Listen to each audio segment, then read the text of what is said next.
up, Rams? Welcome back to our second show of Humans of CSU. I'm your host, Jen Platero. And I'm your co-host and producer, Catey Nelson. Thanks for joining us tonight. We have quite the show for you coming up. So starting with one of CSU's very own sports clubs that will have you strapped in your seats and hooked on the screen. This club specializes in bouldering, chalk, and harnesses with an undeniable addiction to heights. Let's check out the CSU Climbing Team.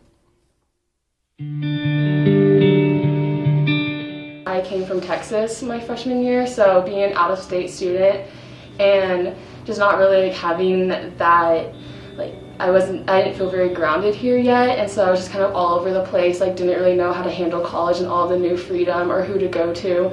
So not having great outlets at that time was really difficult for me. I think just being in such an environment where it's number one, a major transition, but also the part in your life where you're kind of expected to set up the rest of your career and your lifestyle, it can be very stressful.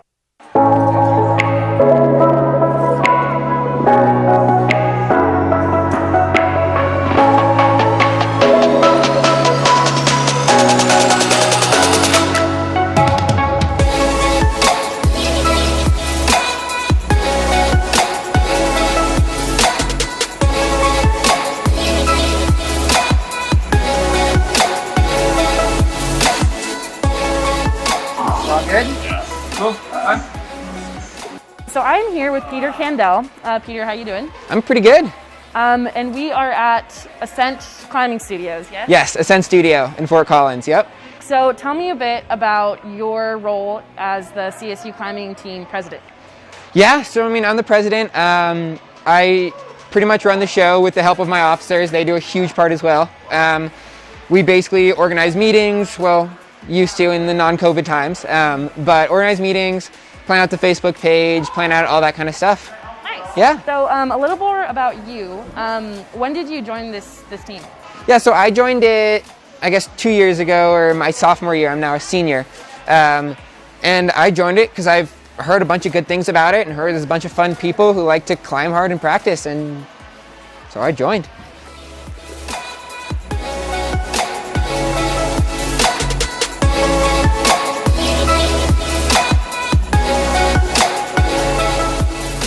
My name is Maxwell Wiggin. I am a third-year member of CSU Climbing Team.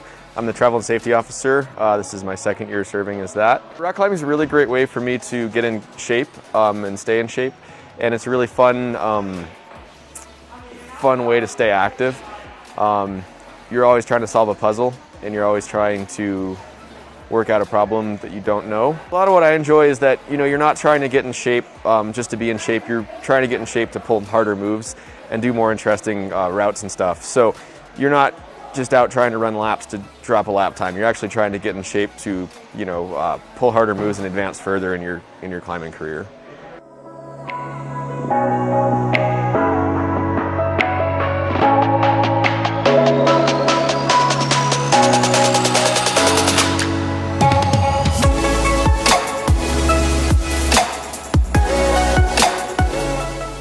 What are you guys kind of doing during the pandemic? Are you still competing or?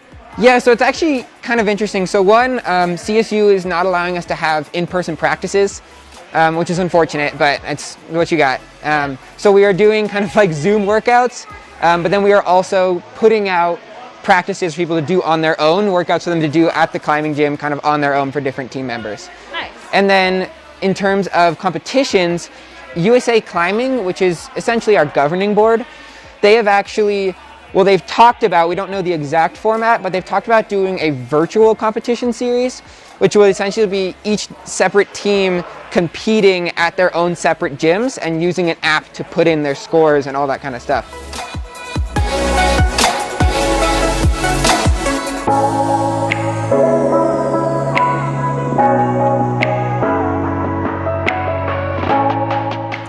So in the past few years that you've been with the club, how many times have you guys made it to nationals? The team themselves have made it to nationals more times than I can count. For myself, I've gone twice, one in Houston, Texas, and one in Murfreesboro, Tennessee. Last year, nationals was canceled by USA Climbing due to health concerns. So we thought we would have made it, but guess we didn't. And before my time, again, the team actually won nationals twice in the team event. And since I've been on the team, we've podiumed both years. So nationals is awesome just because there's so many people and there's so much energy and everybody's excited to be there. All the level of climbers are extremely competent and high, so it's really cool to just hang out with a bunch of people that are all into the same sport that you are. So for people who are interested in this club, what would you recommend about joining this team? I mean, unfortunately because of COVID, but my favorite part is just coming to practices and hanging out with everybody. We're such a tight-knit group. But within the climbing community, you know, everyone is super open, super nice. Like, you can go up to anyone at any gym pretty much and just start talking to them about climbing, and they'll want to climb with you, and you guys will climb for the rest of the day. So I kind of love that camaraderie that you build with the teams. My favorite part about this team is that it's just a great way to meet people and it's a great way to meet really good friends. We have a competitive element to it, and we do like to, you know, make everybody get stronger, but we also want to get along with everybody, and we want to have friends, and we want to hang out. So that's probably my favorite part, is just meeting new people and seeing new members and watching people grow on the team is really cool. I've been here long enough that, you know, I've seen a lot of team members come in and never have touched a hold before, and they come out and they can throw crazy dynos and they can do crazy fun moves, and it's so fun to watch that happen. So after you graduate, do you think you'll continue climbing? I hope to, yeah. I don't have any reasons to stop yet, so until my fingers fall off.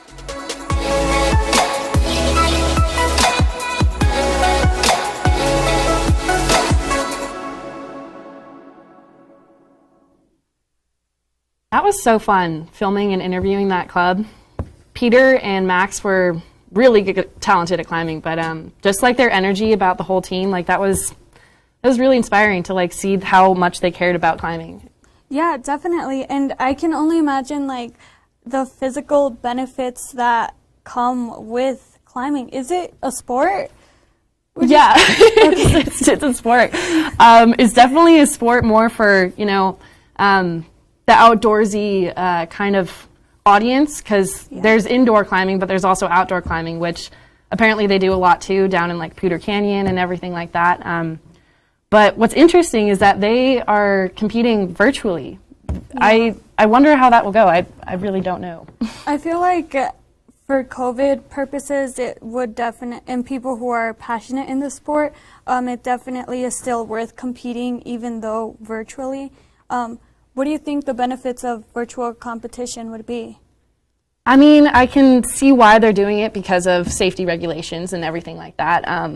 And I'm sure that like all the handhelds on all the walls, if everyone from around the country is in one gym competing, I can see how there is a pretty big risk for germs. But I don't see really a problem with virtual competing. I feel like as long as you get to compete against other people, maybe not in the same location, but it might be, you know, pretty enjoyable for people who are really competitive with climbing.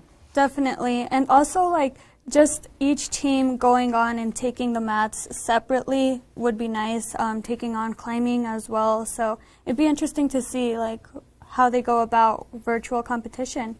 But for more information about CSU Climbing Team, organized meetings, or workouts, you can follow their Facebook at CSU Climbing Team or Instagram at CSU Climbing. When we come back from the break, we'll take a look inside at who's behind the inspiring chalk messages you may have seen across the plaza and the purpose and impact behind them. We'll be right back. It takes less than 1 minute to find out if you may have prediabetes. You can do it here. But you probably won't. You're busy. Kids, work, show coming back in 48 seconds. So let's do this now. Hold up one finger if you're a man. Women, 0. 3 more fingers if you're over 60, 2 over 50, 1 over 40. If you're not sure, keep in mind you're sitting on a couch right now, so 1 more finger if you're not very active. 1 finger if yes, 0 if no.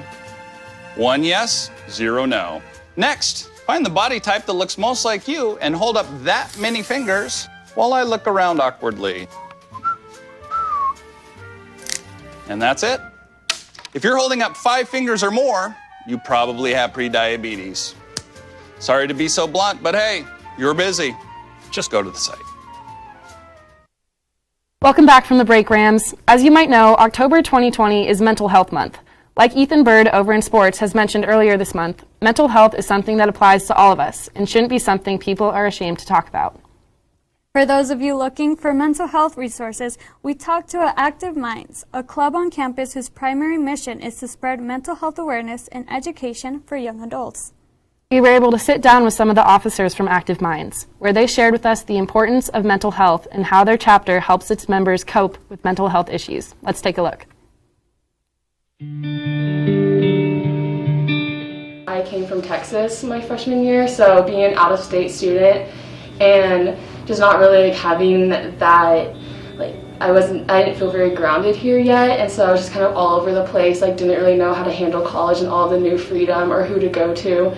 So not having great outlets at that time was really difficult for me. I think just being in such an environment where it's, number one, a major transition, but also the part in your life where you're kind of expected to set up the rest of your career and your lifestyle, it can be very stressful and really hit a lot of students.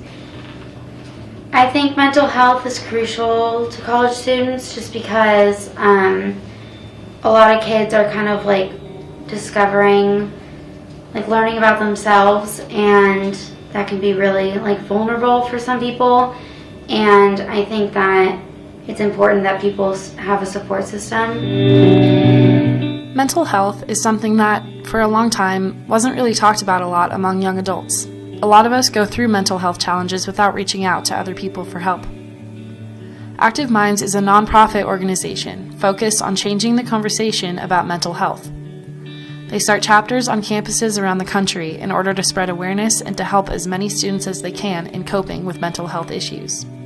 Really the start of it was just at the Involvement Expo my freshman year. I just found a table that said Active Minds and was interested in what it was, so I walked up to it and asked them, and it just happened to be a mental health club, and I'm super passionate about mental health, but never quite pursued it, and so I thought this club was the perfect opportunity for me. Being at college can be a difficult process for young adults, as it's tough for all of us sometimes. The Active Minds organization has conducted research that shows how it isn't just those with mental illnesses that struggle, but that all young adults experience issues at some point or another, most commonly depression or anxiety.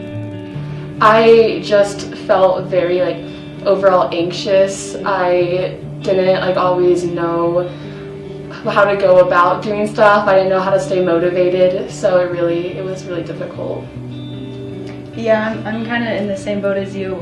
Starting off in college, I had a little bit of a hard time making friends, and so I wasn't kind of talking to people and sharing my experiences with other people, and so I kind of got in that mindset of thinking I was very isolated and very alone in the way that I was feeling, and so I really struggled with that and realized that having that connection was super vital for me to have. It's important that people have a support system and be able to talk to people about their feelings. And I know I've had friends feel like they can't talk to other people about how they're feeling, and I think the more we spread awareness about mental health, the more comfortable people will be, and we can get rid of the stigma of reaching out for help is cowardly and stuff like that. Allison Mallman, the founder of Active Minds, says that Active Minds serves students as a way to get them talking. Having programming during Suicide Prevention Month, having stress relief activities during exams, screening movies, having panel discussions and keynote speakers, all with a mental health theme. It's not about talking about mental health when there's a crisis. Instead, we're talking about mental health every day. I think it's something that so many people are struggling with, and not everyone feels that they can open up about it. And so just starting the conversation is really what we strive to do and what we prioritize. So one of our favorite things to do is to chalk the plaza. Every now and then each semester we'll go to the Laurie Student Center and chalk the plaza with positive messages just for students to see as they walk from class to class on campus. And we find that it really creates this very positive and happy environment for students.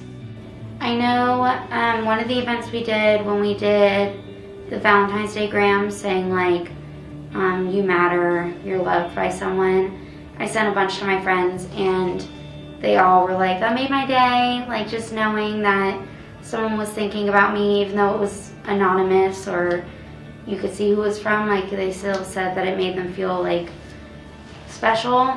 With the pandemic going on, there has been like statistics about how like rates of depression have spiked, and hopelessness, loneliness, all of that has just spiked because of the isolation and everything. I've also noticed something that's really good for me is just to be outside, even if that means just like going up to Horsetooth and just like watching the sunset or like hammocking, something like that, just to like take things into perspective. I've really noticed. Mental health has always been super important to me ever since I started having personal issues with mental health, and I just realized that it truly is the most important thing, is our relationship that we form with ourselves, and how well we take care of ourselves and our overall well-being. Because I think if we can make that more positive, it in turn makes our entire lives more positive. And so I think there's nothing more important to work on every single day, is to get better at taking care of yourselves concerning your mental health.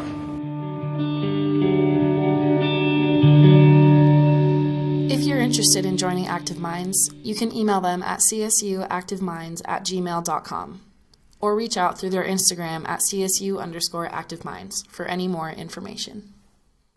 It is important for college students to use the resources that are provided to them here on campus, especially if it is regarding their health.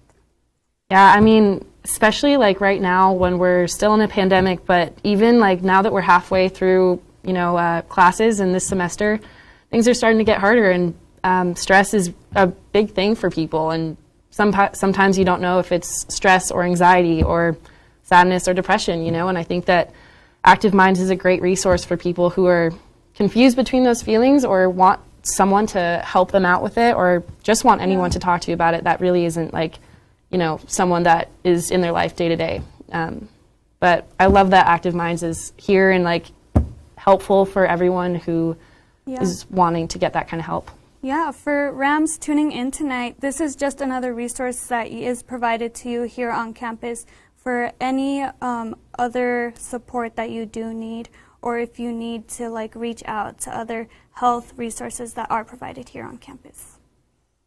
When we come back from the break, we'll take an inside look at the unique story behind one of CSU students and now co-founder of the rising brand Alter Ego. You won't want to miss it.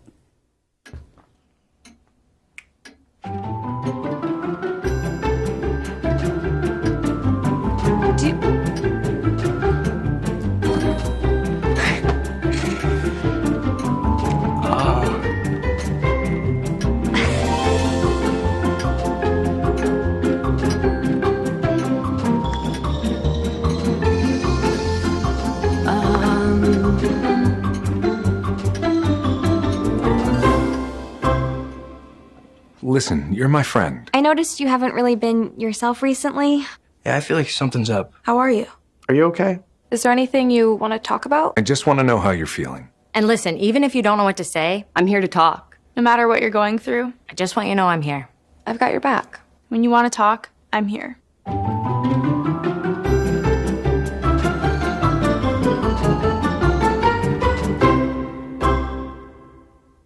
Earlier this week, I was able to sit down with Torey Wyman, a CSU student who utilized her time spent in quarantine to expand her boundaries. Take a look.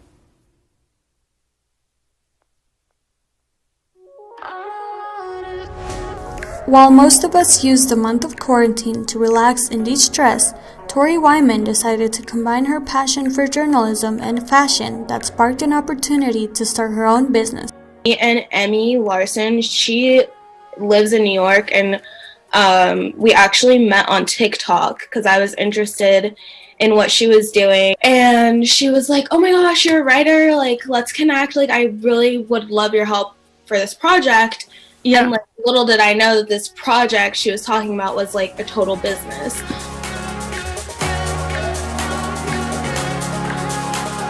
I do is the blog and like zine section is what we call it, which is kind of like just a blog, and we also post other people's submissions. But the idea was kind of to be a magazine, but have our funding come from the shop. So tell me a little bit about your magazine content and what it includes. I've kind of been just writing whatever I really want, whatever I feel like is important right now. Like I wrote before school started how to prepare for online school.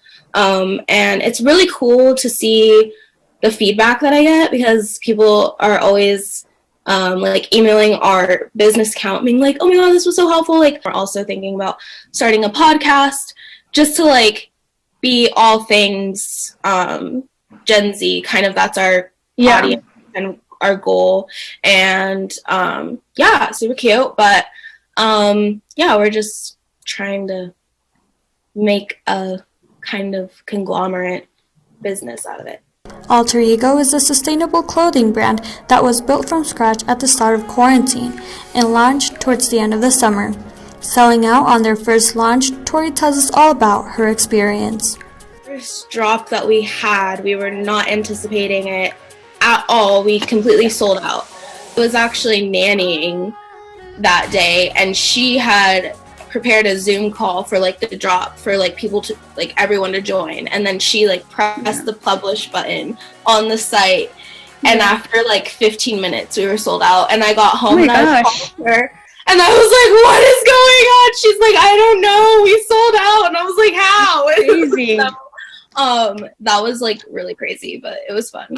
Anyone could check out Alter Ego because I mean, and if you're interested in you know, reading some cool stuff or just finding some clothes that are ethically sustainable and like revamped for fashion, then yeah, definitely check it out.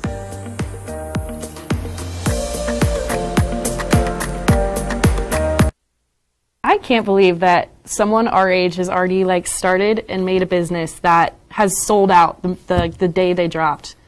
Yeah. If you tuned in to our last episode, you got to see what some Rams around the plaza were investing their time or what they were doing during quarantine. And this is just another student who utilized quarantine time to create her own business. I wish I spent my quarantine doing something that productive. All right, Rams, when we come back from the break, Jen asked some students some spooky questions on the plaza. Stay tuned to hear their responses. So there you are, shuffling through a stack of resumes, and you come to mine. This is it. First impression. My way in.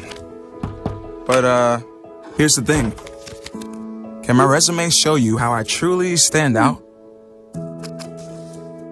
Can one piece of paper really tell you my whole story? Like that I was studying, going to night school while working 2 jobs just to help my parents pay for groceries. Or how anytime there was an opportunity, I was the first one to step up. Because I wasn't gonna let my life, my circumstances dictate who I was gonna become. And all of that determination, the commitment, the drive, that's me. And that's something you just can't put on paper. Look beyond the resume, discover new ways to develop great talent, like me. Since it is October, we decided to ask students in the plaza a couple different spooky questions about their upcoming Halloween. So Mark, tell me, if you could be anyone for Halloween, who would you dress up as? I would dress up as, oh man, I don't even know anymore. Probably Shaggy from Scooby-Doo. I'm gonna go with the classic Katniss Everdeen. Maya? It's really hard. Probably one of the Disney princesses. I'd probably pick Princess Jasmine. Okay. How about you? Maybe like a devil. Like something basic. I'm planning on doing a Yumiko Jumbami from Cathy Bird. Geez, that's a really good question. I don't know. Given the election season, I really want to dress up as Joe Biden just so I can get him elected, because he's a really cool guy. So I'd probably choose him. I would dress up as Ace Ventura from The Call to the Wild. I think the second Ace Ventura movie. Okay. Or Mrs. Doubtfire. I think this Halloween I'm gonna go with a cowboy. Okay. What about you, the Saurus Rex? I'm going as a dinosaur. Roar! Halloween has always been one of my favorite holidays because of my spooky memories from it. Jen hit the plaza yesterday to ask our fellow Rams what their favorite memories are from Halloween. Let's see what they said. Oh, geez, my favorite memory from Halloween. When I was in 3rd grade, I dressed up like a ninja, and then I went to this Halloween party that my elementary school hosted, and then I asked out my crush, and she rejected me. But then I still had a great party. Yeah, that's the first thing that comes to mind. I think my favorite memory was when my mom dressed me up as a mummy with a bunch of toilet paper, and that was probably my best memory. What about you, the Saurus Rex? My mom dressed me up as a triceratops, and everybody made fun of me. It was sad. Just trick-or-treating back home when I was younger. There, yeah. Yeah, it snowed one year. I'm from Colorado, and it snowed one year, and so, but I didn't want to wear a jacket, and neither of my friends wanted to wear jackets either, and so we went out and we froze. I love going out with my friends and just like having fun. Okay, how about you? So I still have trick-or-treating and just grabbing all the candy and with my cousins and just carving pumpkins as well. Do you have any favorite memories from Halloween? Yeah, my mom used to work at a photography studio and they used to have this big Halloween bash every year, and so I would go and help her take photos for a non-profit Halloween day, which is cool. One year, me and my older brother dressed up as Cosmo and Wanda from the Fairy Godparents, and we got very strange looks from all of our neighbors. We were just out of that like age gap to be dressing up, so it was weird on every level. Jen, what was some of your favorite Halloween memories? My favorite Halloween memory of all time was actually when I won a costume contest. So what was your costume? I was the Mex-Tex singer Selena Quintanilla. Oh, wow. Nice. Yeah, so I won that. How about you? I also won a costume contest. I was Forrest Gump. It was last year. But do you have any ideas what you're going to be this year? I'm thinking I might do something, I might match costumes this Halloween. So do like a little twin thing? Yeah. Nice. Yeah. Do you have anything planned for Halloween?